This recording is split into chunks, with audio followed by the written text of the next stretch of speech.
सभी को नमस्कार। आज हम कक्षा पंचम की पुस्तक पर्यावरण अध्ययन के पाठ 18 जाएं तो जाएं कहां पर चर्चा करेंगे। यह कहानी है एक ऐसे विस्थापित परिवार की जो अपने गांव से कहीं और विस्थापित हो गया। उसके जीवन में आने वाली समस्याओं के बारे में इस पाठ में चर्चा की गई है। जाएं तो जाएं कहां।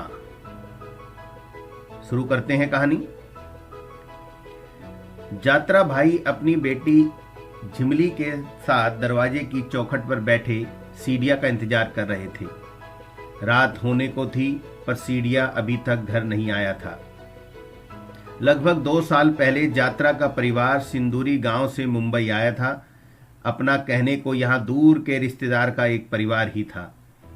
उनकी मदद से जात्रा ने मछली पकड़ने के कटे हुए जालों की मरम्मत का कार्य शुरू किया। इससे तो उनका गुजारा न हो सका। घर का किराया, दवाई का, खाना, स्कूल का खर्चा, पानी भी पैसों से खरीदना पड़ता था। छोटे सीढ़िया को भी पास वाले मछली के कारखाने में काम करना पड़ता था।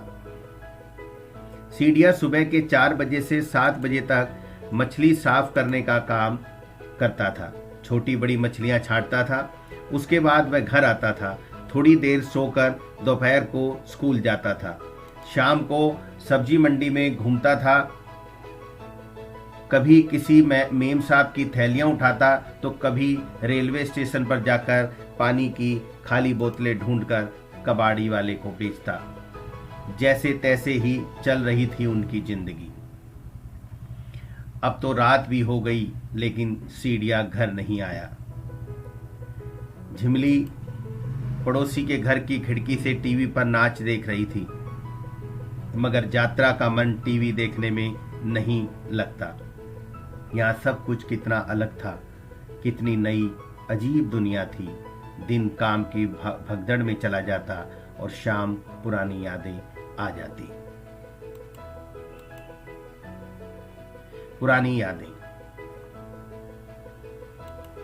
हरे भरे घने जंगलों और पहाड़ियों के बीच खेड़ी गांव में जात्रा का जन्म हुआ। उसके दादा के जन्म के पहले से ही ये लोग यहाँ रह रहे थे। उनके गांव में शांति तो थी लेकिन सन्नाटा नहीं था। गांव में नदी की कल कल, पेड़ों की सन सन, पक्षियों की चहक थी। यहाँ के लोग खेती का काम करते थे। गांव के लोग जंगलों में जाकर कंद मूल, साग सब्जियां, सूखी टहनियां लाते थे। ये सब काम करते समय लोग बातें करते, गाने गुनगुनाते। बड़ों के साथ काम करके छोटे बच्चे भी ये सभी काम सीख जाते। जैसे जैसे बांसुरी बजना, ढोल बजाना, मिलकर नाचना, मिट्टी और बांस के बर्तन बनाना, पक्षियों को पहचानना, उनकी नकल करना आदि लोग जंगल से इकट्ठा किया सामान इस्तेमाल करते। बचा हुआ सामान नदी के बड़े गांव में जाकर बेच देते। इन पैसों से वे अपने लिए नमक, तेल और कभी थोड़े कपड़े खरीदते। जात्रा अब जवान हो गया था। वह खेती का भारी काम अकेले ही करता। बड़ी नदी के बीचों बीच मछली भी पकड़ता। अब वह जंगल से फल, कंद, दवाइयों के लिए पत्तियां, नदी की मछली आदि सब लेकर दोस्तों के साथ कस्बे के गांव में बेचा करता। गांव में त्योहार के समय अपनी उम्र के लड़के लड़कियों की टोली में नाचता और ढोल भी बजाता। नदी के पास एक दिन गांव वालों ने सुना कि उनकी नदी पर एक बहुत बड़ा बांध बनने वाला है। नदी को रोककर एक बहुत बड़ी दीवार सी खड़ी की जाएगी। तब खेड़ी और आसपास के बहुत सारे गांव पानी में डूब जाएंगे।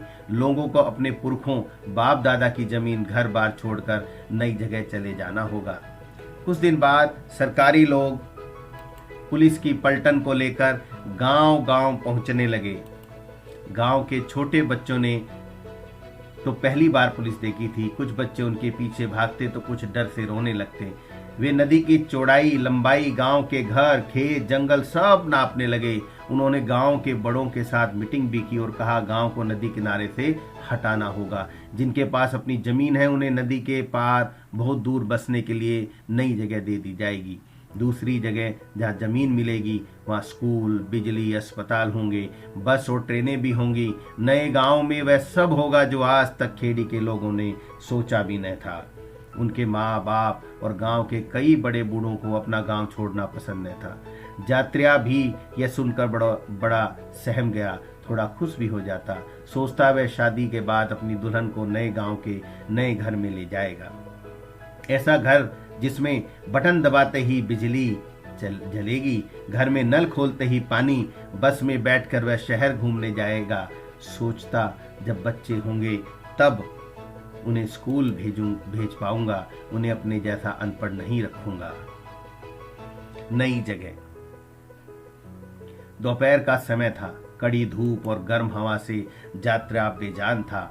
डामर से बना रास्ता जलते तवे जैसा गर्म था। आसपास कोई छायादार पेड़ भी न था, सिर्फ कुछ मकान और दुकानें थी। दवाइयाँ खरीदकर जात्र्या घर की ओर चल पड़ा। उसकी पीठ पर पुराना टायर था। आजकल घर का चूल्हा जलाने के लिए वह ऐसे टायरों के रबड़ के टुकड़ों को जलाता था। ये आग जल्दी पकड़ते थे, इससे लकड़ी भी कम लगती थी। घर पर इसके जलने से हुई बू और धुएं से सब परेशान थे। सिंदूरी नाम के इस नए गांव में हर चीज पैसों से मिलती थी। दवाई, सब्जी, अनाज, पशुओं की खुराक और लकड़ी भी। मिट्टी का तेल तो उनकी पहुंच से बाहर था। कहां से लाए इतने पैसे? सोचते सोचते जात्र्या घर तक पहुंच गया। छत के नाम पर टीन की चादर भट्टी जैसी जल रही थी। जात्र्या की बीबी तेज बुखार में तप रही थी। उसकी बेटी झिमली अपने छोटे भाई सीडिया को गोद में लेकर सुला रही थी। घर में और कोई बड़ा भी तो नहीं था। माँ और पिताजी तो पहले ही खेड़ी छोड़ने के गम में चल बसे थे। इस नई जगह पर अपने गांव के 8-10 परिवार ही थे जो उसके लिए अपने थे। बाकी सारा गांव यहाँ वहाँ बिखर गया था। जिन्हें जहाँ जमीन दी गई वे वहीं बस गए। इस गांव में जात्रा को टीन की चादर से बना हुआ एक कमरे का घर मिला। उसमें पशुओं को रखने की तो जगह ही नहीं थी। थोड़ी सी खेती की जमीन भी मिली, मगर वह खेती के लायक नहीं थी। बड़े बड़े पत्थरों और कंकड़ों से भरी थी। जात्रा और उसके परिवार फिर भी जी जान से उसमें मेहनत करते, मगर धान खाद खरीदने में जो पैसे खर्च होते उतने भी हाथ न आते। यहाँ स्कूल था, पर टीचर खेड़ी के इन बच्चों की तरफ ध्यान ही नहीं देती थी। नई भाषा की पढ़ाई इन बच्चों के लिए कठिन भी थी। सिंदूरी गांव के लोगों को इन लोगों का यहाँ आना पसंद न था। उनको खेड़ी के लोगों की भाषा, रहन सहन सब अजीब लगता था। वे खेड़ी वालों को बिन बुलाए मेहमान कहकर उनका मजाक भी उड़ाते थे। क्या सोचा था, क्या हो गया। कुछ सालों बाद जात्रा ने कुछ साल सिंदूरी में ही बिताए। बच्चे भी बड़े हो रहे थे, मगर जात्रा का मन अब सिंदूरी में नहीं लगता था। उन्हें तो बस अपने खेड़ी गांव की याद सताती रहती। पर अब खेड़ी था कहाँ? खेड़ी और आसपास के इलाके में था एक बहुत बड़ा बांध, रुके हुए पानी का एक बड़ा सा तालाब। जात्रा भाई ने सोचा बिन बुलाए मेहमान ही कहलाना है तो ऐसी जगह जाए जहाँ अपने सपने पूरे तो हों। उन्होंने अपनी जमीन और जानवर बेच दिए और वे मुंबई आ गए।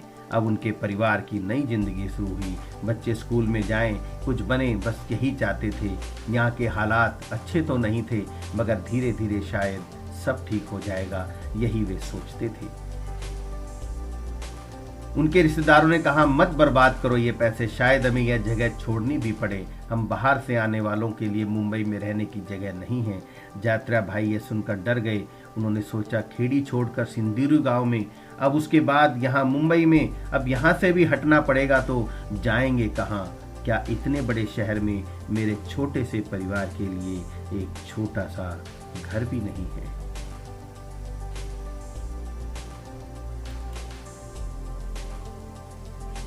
यह कहानी कैसे लगी हमें अवश्य बताएं। चैनल को सब्सक्राइब करें और वीडियो को लाइक करें।